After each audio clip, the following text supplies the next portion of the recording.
Hey guys, आज का battle comparison है नल वर्सेस घोस्ट राइडर के बीच और आज हम जानेंगे क्या घोस्ट राइडर नल को हरा सकता है या नहीं। वीडियो काफी इंटरेस्टिंग होने वाली है। तो पहले intro.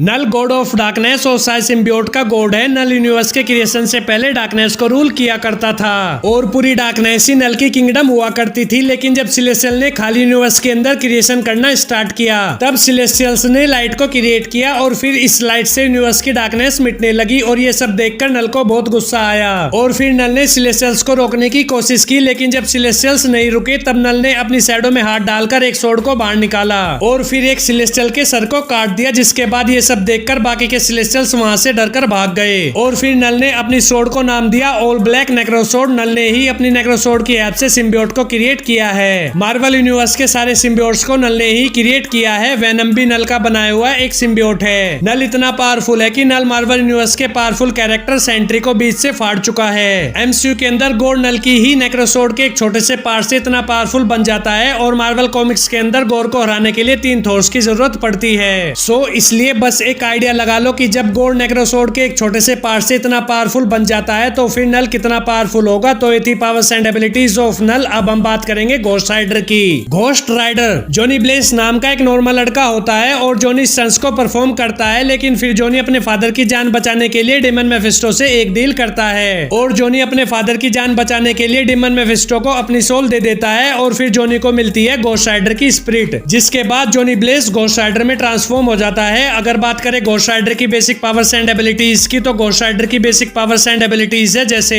Super human strength, super human durability, super human agility, speed and stamina, regenerating healing factor, hellfire, size manipulation, clone making, pin and stare और इमोर्टैलिटी। मार्वल कॉमिक्स के अंदर ghost rider demon Mephisto, Lucifer और Avengers को हरा चुका है। तो ये थी powers and abilities of ghost rider. अब हम बात करेंगे नल वर्सेस घोस्ट राइडर के बैटल की। तो घोस्ट राइडर एक पावरफुल कैरेक्टर है। मार्वल कॉमिक्स के अंदर घोस्ट राइडर ने अकेले ही एवेंजर्स को डिफीट किया है और घोस्ट राइडर के पास हेलफायर, पिन एंड स्टीयर जैसी पावर्स हैं। लेकिन फिर भी घोस्ट राइडर नल को हरा नहीं सकता क्योंकि नल गॉड ऑफ डार्कनेस है और नल के पावरफुल अटैक्स जैसे डार्क एनर्जी ब्लास्ट या फिर नेक्रोसोर्ड के 2-3 पावरफुल ब्लोज काफी हैं नॉर्मल घोस्ट राइडर को नॉकआउट करने के लिए। लेकिन फिर जब घोस्ट राइडर दोबारा उठेगा ज़राथोस कंट्रोल घोस्ट राइडर बनके, तब इन दोनों की बैटल इंटेंस होगी। लेकिन नल ज़राथोस कंट्रोल घोस्ट राइडर को जान से मार सकता है और ज़राथोस कंट्रोल घोस्ट राइडर नल को सिर्फ इंजर्ड कर सकता है लेकिन मार नहीं सकता। और जिस नल ने सेलेस्टियल्स को गाजर मूली की तरह काटा है, उसके सामने ज़राथोस क्या चीज है। इसलिए नल वर्सेस घोस्ट राइडर के बैटल का विनर नल है। ओके गाइस, तो ये थी कंपैरिजन वीडियो। आपको ये वीडियो कैसी लगी कमेंट्स में बताओ और अगर आपका कोई भी रिकमेंडेशन है तो भी जरूर बताएं। Okay guys, do like, share and subscribe to my channel. Thank you, bye.